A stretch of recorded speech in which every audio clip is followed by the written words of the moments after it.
जो हमारा टॉपिक है that is integrated pest management.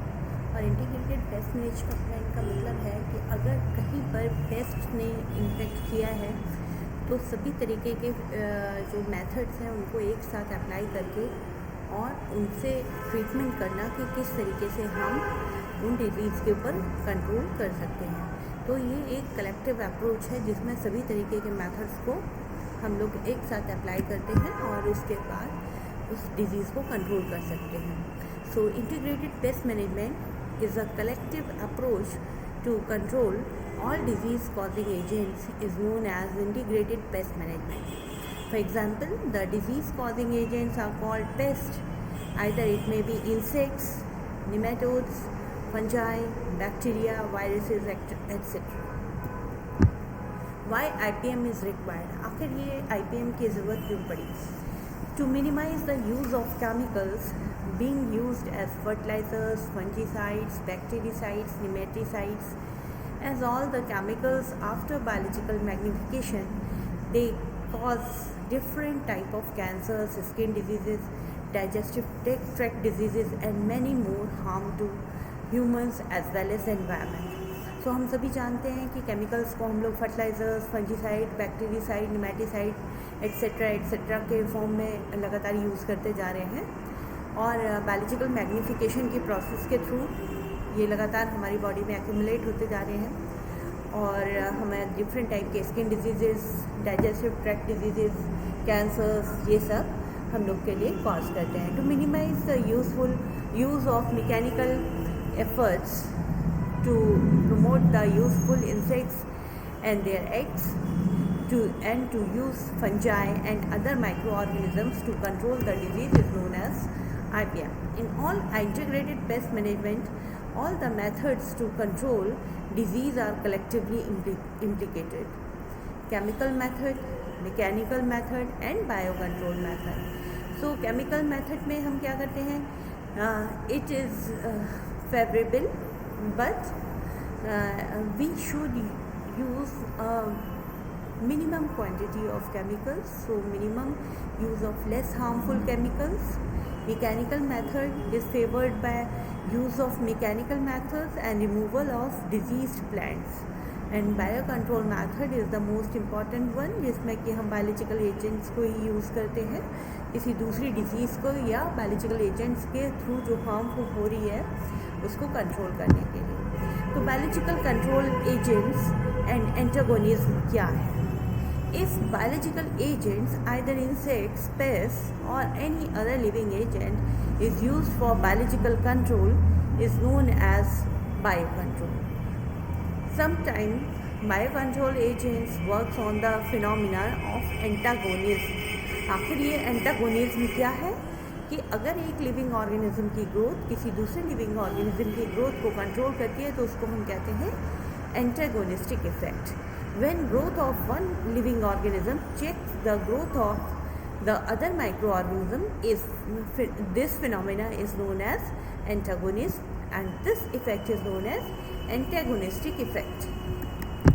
सो ये एक चार्ट है जिसमें मैंने सारे मेथड्स को शो करने की कोशिश की है।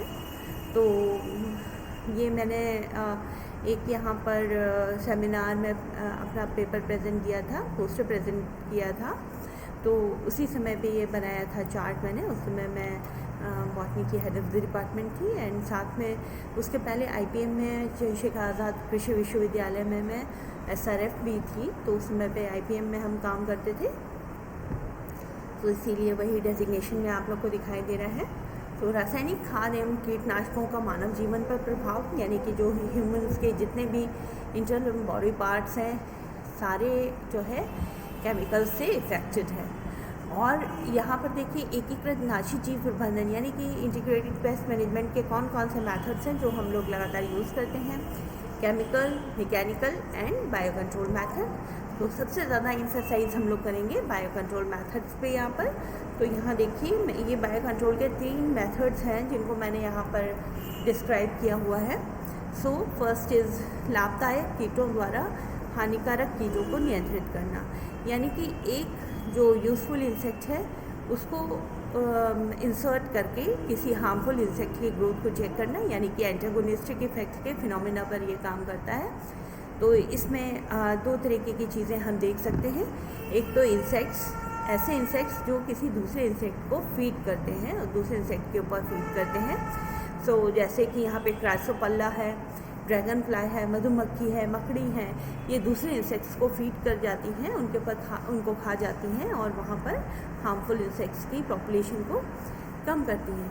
और दूसरी तरफ हम देख रहे हैं कि लाभदायक कीटों के अंडों द्वारा क्राइसोपल्ला कीट के अंडों को पैरासिटॉइड करके ट्राइकोकार्ड्स बनाए जाते हैं और ये ट्राइकोकार्ड्स फील्ड पर लगाए जाते हैं और वहाँ पर ट्राइकोग्रामा के जो एग्स लार्वा निकलते हैं पूरे फील्ड पे फैल जाते हैं और जो हार्मफुल इंसेक्ट्स हैं उनको खा जाते हैं।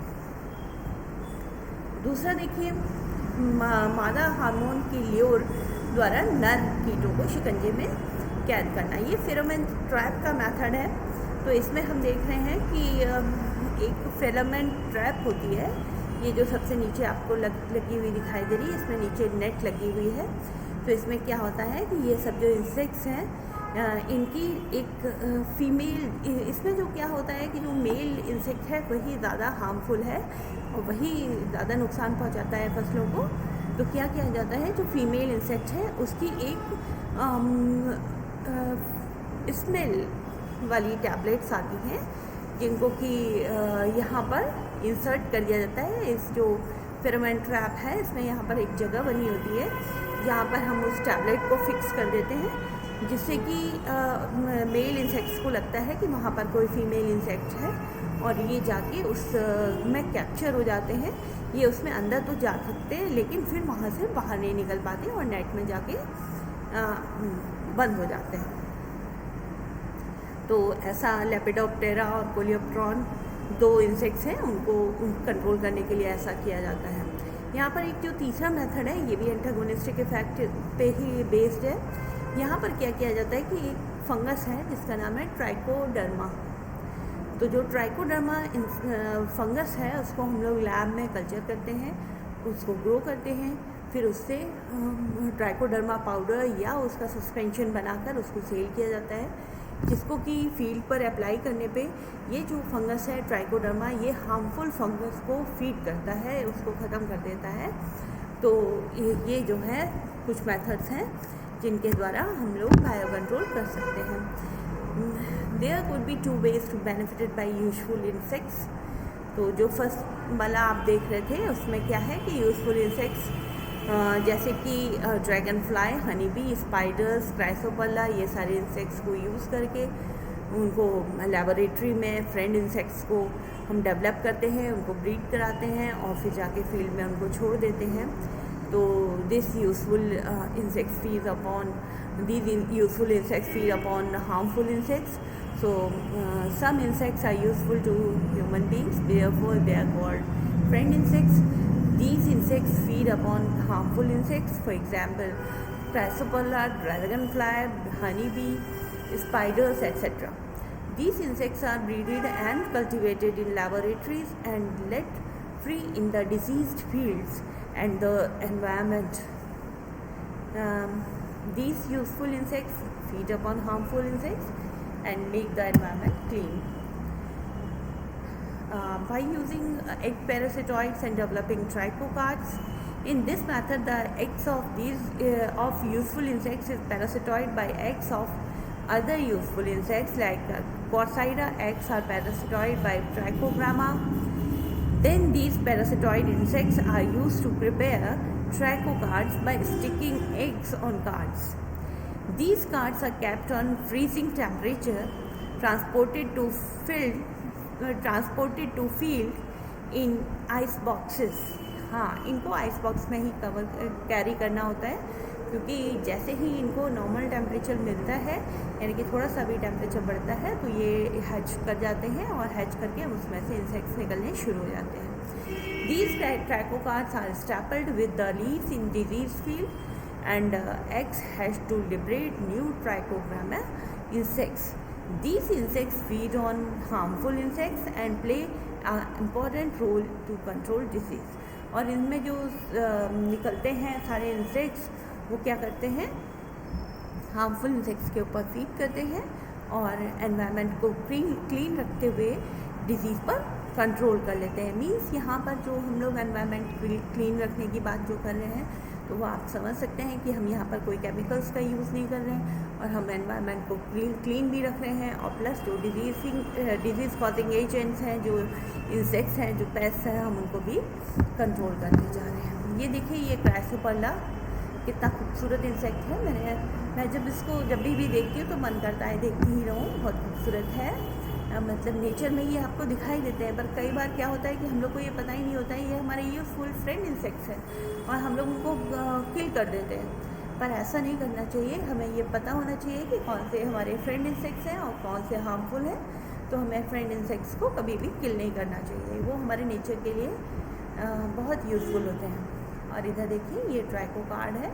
एक कार्ड के ऊपर सिंपल जो कार्ड्स होते हैं हार्ड पेपर के बने हुए, उन्हीं के ऊपर ये गम से स्टिक कर दिए जाते हैं, ग्लू से। ये जितने भी एग्स हैं, कॉर्साइडा एग्स हैं, जो कि parasitoid by trichogramma insect. Okay, ये कॉर्साइडा का एग है, जिसको कि ये ट्राइकोग्रामा इंसेक्ट है, इसके एग से पैरासिटॉइड किया जाता है और ये इस पर स्टिक रहते हैं। और जैसे ही हम इसको कैरी करके फील्ड में ले जाते हैं, तो कैरी करते हैं हमेशा आइस बॉक्सेस में, और जैसे ही हम ले जाके फील्ड में इसको लगा देते हैं, वहाँ पे इसमें हैचिंग शुरू हो जाती है और इसमें से छोटे छोटे इंसेक्ट्स और लार्वा निकलने शुरू हो जाते हैं। और ये जो लार्वा है पूरे फील्ड में फैल जाते हैं, फिर उनसे इंसेक्ट्स निकलते हैं और हार्मफुल इंसेक्ट्स के ऊपर फीड करते हैं। Okay, trapping of harmful insects by pheromone trap. In case of some harmful insects, male insect damages the crop, then this technique is used. A funnel-shaped one-way trap is used, known as pheromone trap. A long net is connected with it. A tablet containing female hormones is used in this trap, which is called lure. The male insect is attracted by it and get captured into it. Examples like Lepidoptera and Coleoptera insects can be controlled by this method. This is pheromone trap and ये funnel shaped एक structure होता है। इसका जो lid जैसा आपको दिखाई दे रहा है, इसके अंदर साइड यहाँ बीच में एक स्पेस बनी रहती है, जिसके अंदर हम ल्योर को फिक्स करते हैं। ये लेपिडोप्टेरा इंसेक्ट है और ये कोलेप्ट्रॉन है, दोनों ही हमारे फील्ड पर बहुत नुकसान पहुंचाते हैं और इनको कंट्रोल करने के लिए ये मेथड यूज़ किया जाता है। Next, disease control by antagonistic effect of a fungus on other. यहाँ पर जो तीसरा मेथड है, इसमें क्या करेंगे कि in this method the phenomena of antagonism is used when growth of one living organism checks the growth of other living organism.